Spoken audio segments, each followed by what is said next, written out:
சாரின்னு சொல்றது natural. But அது சாரிங்கிறது மனசுல இருந்ததுன்னா யாரோ ஒரு தப்பு பண்ணிருக்காங்க, அதுக்கு தானே சாரி கேட்கிற மாதிரி இருக்குது. தொலைபேசியில் இந்த நாடகம் நடித்ததற்கு காரணம்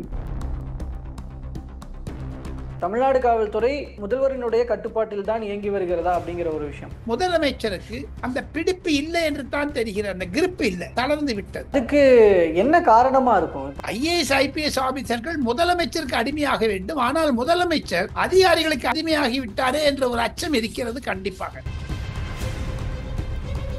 டெல்லியில் இருக்கக்கூடிய ஒரு ஜாயிண்ட் செக்ரட்டரி சிவகங்கையில் ஏற்கனவே கலெக்டராக இருந்தவர் தற்பொழுது ஜாயிண்ட் செக்ரட்டரியா இருக்காங்க. அந்த அம்மா தான் தமிழ்நாடு ஐபிஎஸ் ஆபீசருக்கெல்லாம் ஒருங்கிணைத்தவர் என்று சொல்லுகிறார்கள். அந்த அம்மையார் தான் கண்டிப்பாக நிகிதாவிற்கு மிக மிக நெருக்கமானவர்.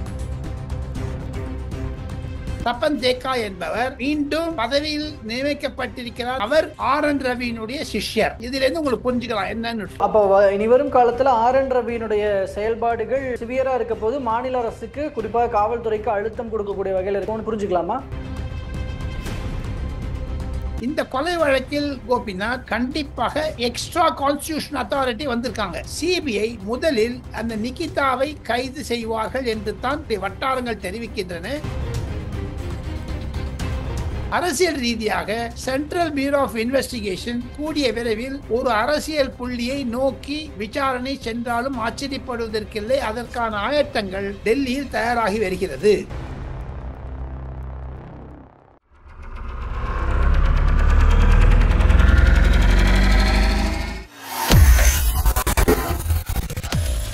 வேலை வேண்டுமா? ப்ளூ ஓஷன் இருக்கிறது. 10th 12th டிப்ளமோ டிகிரி படித்தவர்களுக்கு உணவு, தங்குமிடம், ESI, PF இன்சூரன்ஸ் உள்ளிட்ட சலுகைகளுடன் அனுபவத்திற்கேற்ற நல்ல சம்பளம் 15,000 முதல் 30,000 வரை. பெண்களுக்கு முன்னுரிமை. 2,000க்கும் மேற்பட்ட வேலை வாய்ப்புகள் உள்ளன. இப்போதே தொடர்பு கொள்ளுங்கள். Blue ocean.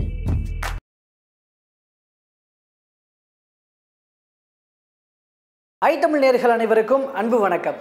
இன்றைய சிறப்பு நேர்காணலில் நம்மோடு இணைந்திருக்கிறார் மூத்த பத்திரிகையாளர் திரு டெல்லி ராஜகோபாலன் அவர்கள். அவரிடம் தற்போது பேசுபொருளாக இருக்கிற சில முக்கியமான அரசியல் நிகழ்வுகள் குறித்த டெல்லி தகவல்களை கேட்டு பெற இருக்கிறோம்.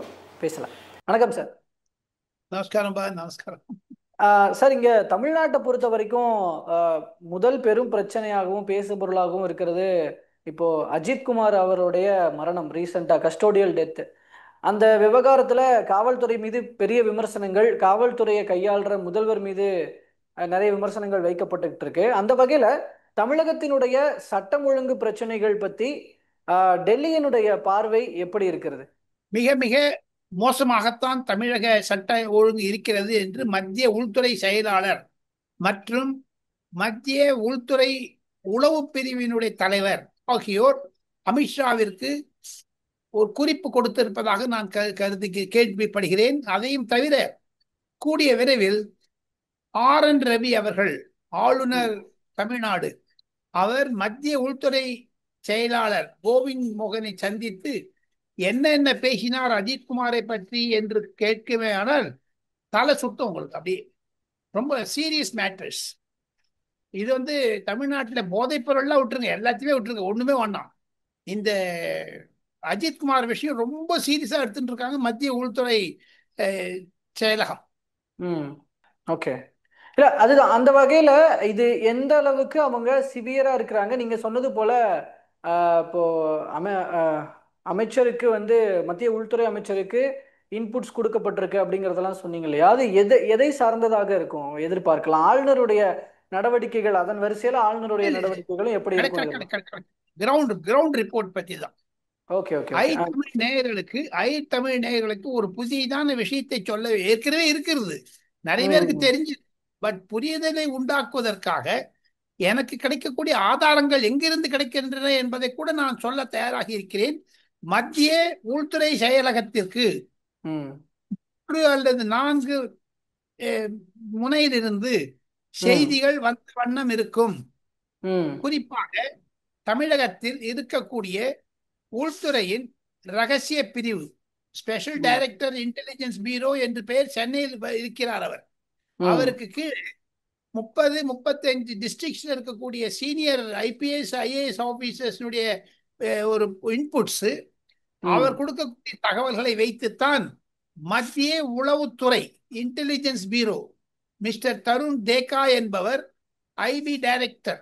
அவர்தான் மத்திய உள்துறை செயலாளருக்கும் மத்திய உள்துறை அமைச்சர் அமித்ஷாவிற்கும் தமிழகத்தை பற்றி அடிக்கடி குறிப்பு கொடுத்து கொண்டிருக்கிறார். அந்த தப்பன் தேக்கா என்பவர் மீண்டும் பதவியில் நியமிக்கப்பட்டிருக்கிறார் நரேந்திர மோடியால். காரணம், ஆபரேஷன் சிந்தூரில் நன்றாக பயிற்சி கொடுத்தார் என்று. அவர் RN ரவியினுடைய சிஷ்யர்.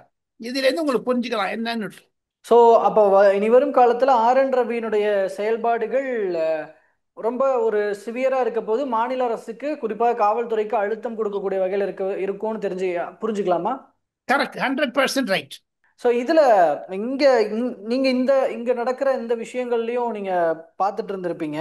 இதுல முதல்வர் பாதிக்கப்பட்ட அவங்க அந்த தாயார்கிட்ட சாரின்னு சொல்லி கேட்டிருப்பாரு. இந்த சாரின்னு சொல்லி கேட்டதன் மூலமாக ஒரு ஒரு குட் ஒரு ஒரு நல்ல பெயர் ஒரு நல்ல பார்வை சம்பாதிச்சிருக்கிறாரு முதல்வர். இது வரைக்கும் எந்த முதல்வரும் செய்யாத ஒரு விஷயத்த முதல்வர் செஞ்சிருக்கிறாரு. தன்னுடைய தன்மானத்துல விட்டு சாரின்னு சொல்லி கேட்கறதுன்றது ஒரு நற்பெயரை சம்பாதிக்குன்ற மாதிரி திமுகவினர்லாம் சொல்லிக்கிட்டு வராங்க இல்லையா? முதல்வரனுடைய அந்த சாரி எப்படி பார்க்கப்படுகிறது? அரசியல் ரீதியாக பார்த்தால் அவர் செய்தது நன்றாக இருக்கும்.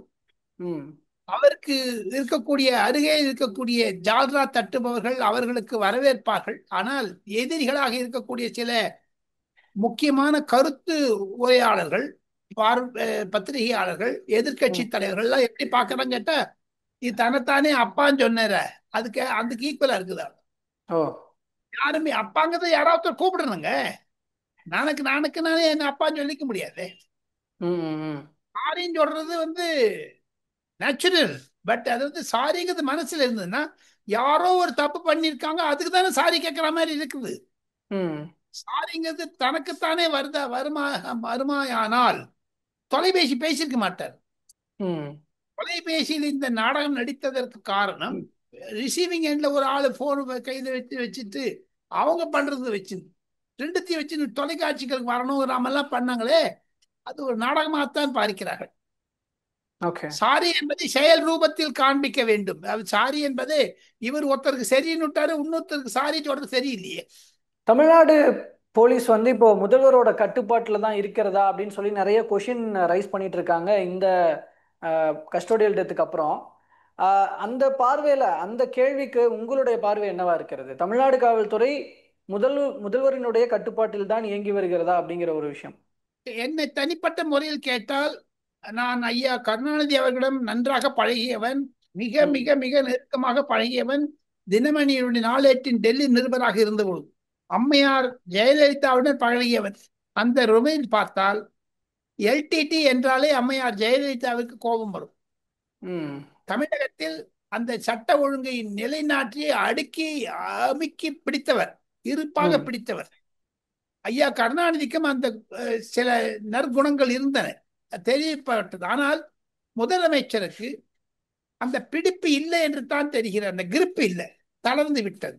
அதுக்கு என்ன காரணமா இருக்கும்? இப்போ அவரை தாண்டி அதிகாரிகள் செயல்படுறாங்க அப்படின்னு எடுத்துக்கிறதா?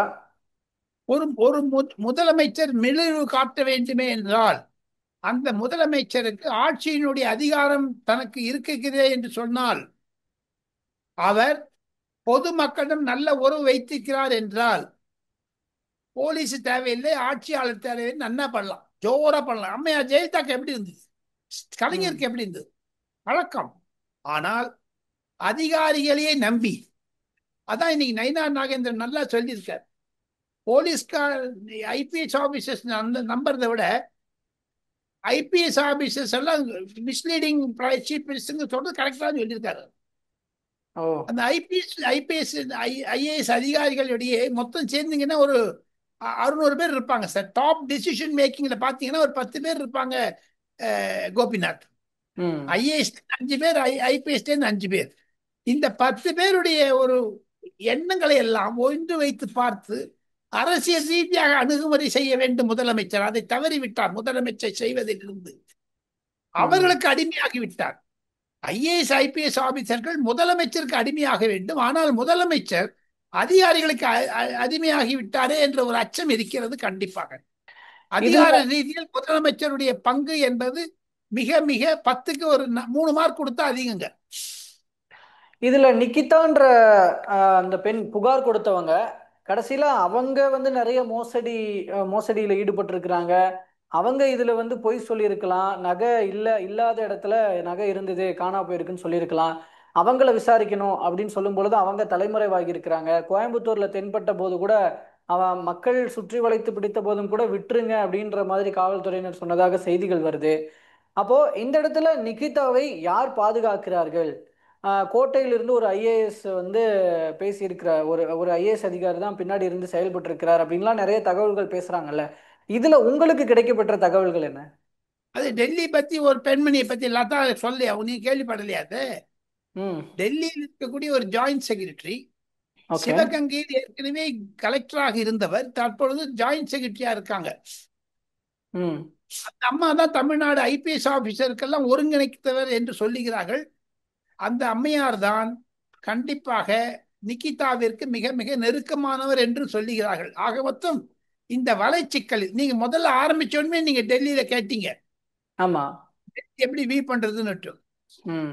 அஜித்குமார் கேஸை நானும் ஒரு தப்பு பண்ணிட்டேன், மன்னிக்க வேண்டும். காரணம் என்ன என்று கேட்டால், இந்த அஜித்குமார் கேஸை சென்ட்ரல் பியூரோ ஆஃப் இன்வெஸ்டிகேஷன் அதிகாரப்பூர்வமாக இன்று காலை எடுத்துக்கொண்டு விட்டது. சனிக்கிழமை 5ஆம் தேதி, ஜூலை மாதம் 2025ஆம் தேதி டைரக்டர் சிபிஐ கையெழுத்து போட்டுட்டார். ஓகே. இனி தமிழகத்தில் இருக்கக்கூடிய ஜாயிண்ட் டைரக்டர் அவங்கெல்லாம் சேர்ந்து இதை உரிமையாக எடுத்து திருபுவனம் செல்வார்கள். கண்டிப்பாக அங்கு இருக்கக்கூடிய விஷயத்தெல்லாம் பார்த்து சிவகங்கைக்கு சென்று யார் யாரை எப்பொழுது அரசு செய்யப்பட திங்கள் செவ்வாய் ஆரம்பிச்சிருங்க கோபிநாத்.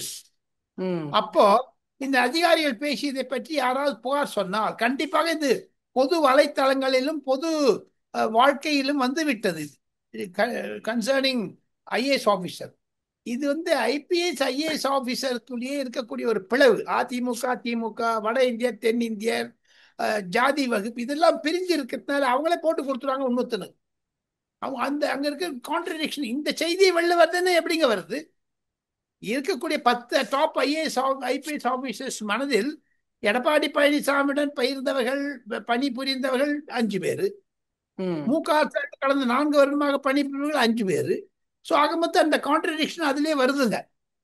அதுதான் சிபிஐ கண்டுபிடிச்சிருவாங்க. ஆனால் அரசியல் ரீதியாக சென்ட்ரல் பியூரோ ஆஃப் இன்வெஸ்டிகேஷன் கூடிய விரைவில் ஒரு அரசியல் புள்ளியை நோக்கி விசாரணை சென்றாலும் ஆச்சரியப்படுவதற்கில்லை. அதற்கான ஆயத்தங்கள் டெல்லியில் தயாராகி வருகிறது. அரசியல் புள்ளினா அரசியல் புள்ளியை நோக்கி எதுக்கு போகணும் இதுல இந்த விவகாரத்துல? நீங்க சொல்றது ஐஏஎஸ் அதிகாரின் இந்த கொலை வழக்கில் கோபிநாத் கண்டிப்பாக எக்ஸ்ட்ரா கான்ஸ்டிடியூஷன் அத்தாரிட்டி வந்திருக்காங்க. அது யார் கண்டுபிடிக்கிறது சிபிஐக்கு தணருவாங்க. தாங்களே குறிப்பிட்ட மாதிரி அந்த நகை விஷயத்தில் சில குறைபாடுகள் இருந்தாலும் சிறப்பு படை ஏன் வெளியூரிலிருந்து வந்தது, அடித்தவர்கள் யார் யார், அந்த லோக்கல் போலீஸே இல்லைங்களே, நகையை திருப்பி கொடுக்க போய் சொல்லி வந்தது தானுங்க. இது நகை யார் கொண்டாங்க? ஆக மொத்தம் சிபிஐ முதலில் அந்த நிகிதாவை கைது செய்வார்கள் என்று தான் டெல்லியில் இருக்கக்கூடிய வட்டாரங்கள் தெரிவிக்கின்றன. அந்த அம்மையாருக்கு அஜித்குமார் வீட்டில் இருக்கக்கூடிய சூழ்நிலைகள் எல்லாம் சிபிஐ புரிந்து கொண்டிருப்பார்கள். அரஸ்டான 5 பேரையும் தங்களுடைய கஸ்டடியில் எடுத்துப்பாங்க. போக போக இந்த இன்ட்ரெஸ்டிங் கேஸ் போகும். அப்படிதான் என்னுடைய வர்ணனைங்க. இது நடுவே அடுத்த 1 மாதம் அஜித்குமாருடைய கேஸ் சென்சேஷனலா இருக்குங்க. ஓ, ஓகே. இல்ல நீங்க குறிப்பிட்டீங்க இல்லையா அந்த ஐஏஎஸ் அதிகாரி, பெண் ஐஏஎஸ் அதிகாரி, அவங்க கிட்டயும் விசாரணை நடைபெறுவதற்கு வாய்ப்பு இருக்கும்னு நினைக்கலாமா? ஐஏஎஸ் எப்பவுமே ஒரு ஐஏஎஸ் ஐபிஎஸ் அதிகாரத்தை தொடர மாட்டாங்க. அரசாங்கமும் சரி, சிபிஐ சரி, இடியும் சரி, எந்த காரணம் என்ன, அவங்க தான் டிசிஷன் மேக்கிங்ல இருக்கவங்க. பலிக்கடல் ஆக்குறது 2nd 3rd ரேங்கிங் ஆபீசர்ஸ் தான். ஐஏஎஸ் ஐபிஎஸ் ஆபீசர் தான் இன்புட் வாங்கிட்டு அப்படியே விட்டுருவாங்க. இப்ப பாருங்க, சென்ட்ரல் விஜிலன்ஸ் கமிஷனோ அல்ல ஸ்டேட்ல இருக்கக்கூடிய விஜிலன்ஸ் கமிஷன்லயோ ஏதாவது ஒரு ஐஏஎஸ் ஆபீசர் பிடிச்சிருக்காங்க சொல்லுங்க பார்ப்போம். ஒரு ஐபிஎஸ் ஆபீசர் அரசியல் காழ்ப்புணர்ச்சி காரணமாக பிடிச்சிருக்காமே தவிர அவங்க ஒரு ஐஏஎஸ் பிராதரின்னு இந்தியில சொல்லுவாங்க. அந்த பிராதரி வந்து ரொம்ப இணக்கம் பிணிக்க முடியாது. அந்த லதா என்ற பெண்மணி டெல்லியில் ஜாயிண்ட் செக்ரட்டரியா இருப்பவர்கள் ரெகுலர் ஐஏஎஸ் ஆபீசர் இல்லை. நேயர்களுக்கு ஒரு புரிதலை சொல்லியாக வேண்டும். டிஸ்ட்ரிக்ட் லெவல்ல இருந்து ஸ்டேட் லெவல்ல இருந்து ப்ரமோட் ஆகி வராங்க பாருங்க ஐஏஎஸ் ஆபீசர்ஸ். ம். அவங்க எல்லாம் ஆர்ஆர் என்று சொல்லுவார்கள், ரெகுலர் ரெக்ரூட். அந்த ஐஏஎஸ் ஆபீசருக்கு சண்டை வரும், எப்பவுமே வரும். ரெகுலர் ஐஏஎஸ் ஆபீசர்ஸ் வந்து இந்த ப்ரமோட்டி ஐஏஎஸ் ஆபீசர் தான் போடான்னுவாங்க. அந்த அம்மா அந்த போடா கேட்டகரியில் இருக்குது. ஆனா மிக மிக நெருக்கம் அரசியல் தலைவர்களுக்கும், மிக நெருக்கம். இல்லைன்னா டெல்லியில வந்து கோல வச்ச முடியுமாங்க ஒரு ட்ரெயினி, ஏதாவது ப்ரமோட்டி ஐஏஎஸ் ஆபீசர்? ஸோ இதில் இங்கே தமிழ்நாட்டில் இன்னொரு நேற்று ஒரு விஷயம் சமூக வலைதளங்களில் பரவிட்டு வந்தது. பட் அதுக்கப்புறம் ஃபேக்ட் செக்கிங்கில் இல்லைன்னு சொன்னாங்க. அதாவது அந்த நிக்கிதா வந்து ஒரு பாஜக ஆதரவாளர் அப்படின்னு சொல்லி அண்ணாமலையோடு இருந்த ஃபோட்டோ அப்படின்னு. பட் அது வந்து வேற ஒருத்தவங்க, அவங்களும் ப்ரெஸ் மீட் கொடுத்துட்டாங்க, விளக்கம் கொடுத்துட்டாங்க. பட் இருந்தாலும் அவங்களோட ஃபேஸ்புக் பேஜஸ்லாம் போய் பார்க்கும்போது அண்ணாமலையினுடைய ஆதரவாளராக அறியப்படுகிறார், அவங்கள ஃபோட்டோலாம் போட்டு ஆதரவாளராக அந்த கண்டென்ட்ஸ்லாம் இருந்தது. ஸோ அந்த வகையில் இது பாஜகவோடு தொடர்பு படுத்தி நிக்கிதாவை தொடர்பு படுத்தி இப்போ பேசுகிறாங்க இல்லையா, அதை பற்றி என்ன நினைக்கிறீங்க? பொய் பொய் என்ப விஷயத்துக்கு காலோ கையோ மூஞ்சியோ காதோ கிடையாதுங்க. ம். அது கலைஞர் டெலிவிஷன், சன் டெலிவிஷன்லாம் பொய் முடியாம தவிர ஆக்சுவல் ரியாலிட்டியில பாத்தீங்கன்னா யார் அந்த செய்தியை வெளியிட்டார்களோ அவர்களே அந்த டெலிட் பண்ணிட்டாங்கன்னு கேள்விப்பட்டேன், பார்க்கவும் பார்த்தேன். பொய் இது, அனாவசியமான பொய் இது. இல்லை, அந்த ஃபோட்டோ இருந்தது வந்து வேற பெண்மணி அப்படிங்கிறது அதுக்கப்புறம் தெரிய வந்துருச்சு. அண்ட் அவங்களும் பேசிட்டாங்க. ஆனால் அவங்களோட ஃபேஸ்புக் பேஜில் நான் குறிப்பிட்டேன் இல்லையா, அவங்க அண்ணாமலையோட ஆதரவாளராக அறியப்படும் வகையில் தான் அவரோட போஸ்ட்லாம் இருந்தது. அண்ணாமலையோட ஃபோட்டோஸ்லாம் போட்டு ஆதரவாளராக அந்த கண்டென்ட்ஸ்லாம் இருந்தது. அதை எப்படி எடுத்துக்கிறது? அது அது இன்வால்மெண்ட் எப்படி இருக்கு, அண்ணாமலையோட எப்படி கனெக்ட் பண்றாங்க? இல்லை, ஏன்னா இந்த அதை விட விவகாரத்துலையும் அண்ணாமலை எதுவும் பெருசாக வாய் திறக்காம இருக்காரு. அதுக்கு சம்பந்தமே கிடையாது. ஆ, அது எல்லாத்துக்கும் அண்ணாமலை சொல்லணும்னு இருக்குதானே தானே? I don't think. ஓகே. எத்தனையோ பேர் வந்து போட்டோ எடுத்துக்கிறாங்க. ஒண்ணே இல்லைங்க கோபிநாத், நான் விமான நிலையத்திலோ அல்லது சிற்றுண்டி சாலை சென்றால் நிறைய பேர் வந்து, sir I like your YouTube, I like your I Tamil கோபிநாதோட நீங்க பேச நான் பார்க்குறேன், எனக்கு ஒரு செல்ஃபி எடுக்கணும், என்னோட செல்ஃபி எடுத்துக்க. என்னோட நாளைக்கு அவர் வந்து பிக் பாக்கெட் ஆகிறாருன்னு I am not responsible for that. Okay. நாளைக்கு அவர் ஏர்போர்ட்ல வரவங்களாம் எங்கிட்ட எவ்வளவு பேசுறாங்க. ஆக மொத்தம் பொது அழைத்து நாளைக்கே உங்ககிட்ட வந்து கேட்பாங்க, சார் கோபிநாத் உங்களோட ஒரு போட்டோ எடுத்துக்கிறேன். ஒரு ஆசை மூலமாக திருமணத்திற்கோ அல்லது நல்ல பிறந்த நாள் விழாவிற்கோ சென்றால் கண்டிப்பாக நிறைய பேர் போட்டோ எடுக்கிறேன்னு சொல்லுவாங்க. இது தப்புங்க இல்லை இதே. அது நிகிதா வந்து அண்ணாமலையை பிரைஸ் பண்ணி போட்டிருக்காங்கன்னு சொன்னா அந்த சூழ்காலத்தில் என் மண் என் மக்கள் சூழ்காலத்தில் கண்டிப்பாக இருந்தாங்க, யாரும் இல்லைங்கிறீங்க. அதே மாதிரி ராகுல் காந்தியே இல்ல, அதை வச்சு மட்டும் ஒரே நிமிஷம், ஆ, ஒரே நிமிஷம். ராகுல் காந்தி பாரத் ஜோடோ யாத்திரா போகும்போது பாகிஸ்தான் உளவாளிகள் அவரோட போட்டோ எடுத்துட்டு இருக்காங்க. அது என்ன ஜென்யூன்? அது அதெல்லாம் you can't say it. George சொரேட்டருடைய நண்பர்கள்லாம் அதுதான் இப்போ ஒரு தலைவராக இருந்தவர், அவரோட போட்டோவை போட்டு ஆதரவு தெரிவிக்கலாம், அவங்களோட செயல்பாடுகளால் ஈர்க்கப்பட்டு கூட அந்த கோணத்துல கூட அதை எடுத்துக்கலாம், மற்றபடி தொடர்பு இல்லைன்னு எடுத்துக்கலாம். பட் இதுல அந்த கூடுதல் பாயிண்டா தான் நான் இதை வச்சுதான் இந்த சந்தேகங்களும் கிளப்பப்படுகிறது அப்படிங்கிற விஷயத்துல கேட்டேன். ஏன்னா அண்ணாமலை அவர்கள் இதுல எதுவும் பேசாம அமைதியா இருக்கிறாரு அப்படின்ற பாயிண்ட்டும் ஆடட் பாயிண்டா வருது இல்லையா? அது எல்லாத்துக்கும் பேசணும்னு அவசியம் இல்லைங்களா சார்? அதை வந்து பத்திரிக்காரன் கேள்வி கேட்கல. இன்னொன்று, ரெண்டாவது, இதுல டைரக்டா நிகிதாவுக்கும் அண்ணாமலைக்கும் இவங்க சில ஐஏஎஸ் ஐபிஎஸ் ஆபீசர்கள் வேண்டுமென்றே இதை திசை திருப்புவதற்காக கலைஞர் டிவி, சன் டெலிவிஷன் பொய் பிரச்சாரத்தின் மூலமாக சில திமுக ஆதரவாளர்களாக இருக்கக்கூடிய பத்திரிகையாளர்களுடைய பொய் பிரச்சாரத்திற்காக இதுக்காக அண்ணாமலை பதில் எதுக்காக சொல்லணும்? Okay okay okay. ஸோ அப்போ ஃபைனலாக பார்க்கணும் அப்படின்னா இந்த சட்டம் ஒழுங்கு பிரச்சனைகளை மையப்படுத்தி 2026 தேர்தலை பார்த்தா தமிழ்நாடு களம் எப்படி இருக்கும்? திமுக ஆட்சியில் இருந்த இந்த சட்டம் ஒழுங்கு சீர்கேடு, சட்டம் ஒழுங்கு நிர்வாகம் இது எப்படி இருந்திருக்கிறது உங்களோட பார்வையில்? அது 26ல எப்படி பிரதிபலிக்கும்? 26 பிரதிபலிப்பு இன்று கிடைத்து விட்டது, நேற்று கிடைத்து விட்டது. நேற்று விஜயனுடைய கூட்டம், அவருடைய பேச்சு, இன்று ஐயா எடப்பாடி பழனிசாமியுடைய கூட்டம், பேச்சு, இது இரண்டும் வைத்து பார்த்தால் பாடி லாங்குவேஜ் பார்த்தீங்கன்னா அப்போசிஷன் லீடர் எடப்பாடி பழனிசாமியுடைய ஒரு பேசுவதில் அவங்க இன்னைக்கு வந்து ஒரு லோகோ இன்ட்ரடியூஸ் பண்ணியிருக்காங்க. அது பார்த்தீங்கன்னா தமிழகத்தை காப்போம் என்று. அது ஒரு நல்ல காயினேஜ். தமிழகத்தை காப்போம். இப்போ ட்விட்டர் ஹேண்டில், சோசியல் புக்கு, ஃபேஸ்புக்கில் அவங்க வந்து சேவ், அதாவது தமிழ்நாடு ஃப்ரம் ட்ரக்ஸ்ன்னு எழுதியிருக்காங்க. ஸோ இந்த மாதிரி ம் ஒரு கான்செப்ட் வச்சுட்டு போறதெல்லாம் பார்த்தீங்கன்னா ஐ ஹாவ் அ ஃபீலிங் வரக்கூடிய நாட்களில் சென்ற வீடியோவில் நாம் இருவரும் பேசியிருக்கிறோம், பொதுமக்களிடையே திராவிட முன்னேற்ற கழகத்திற்கு எதிர்ப்பு அதிகமாக இருக்கிறது. நெருப்பு மாதிரி இருக்குங்க, எதிர்ப்பு கிடையாது, நெருப்பு மாதிரி இருக்கு. Any time it may explode. Okay அதை சீண்டி விடுவதற்காக எடப்பாடி பழனிசாமியுடைய பயணம், நடைப்பயணம் மிக மிக ஒரு ஒரு உத்துணர்ச்சி கொடுக்கும், புத்துணர்ச்சி கொடுக்கும், மறுமலர்ச்சி கொடுக்கும். அதனுடைய பேரலால தானே இவங்க வந்து ஒரே அணி தேரணி வீட்டுல எல்லாம் போடணும் ஸ்டிக்கர் ஓட்டுன்னு ஆரம்பிச்சிருக்காங்க டிஎம்கேல.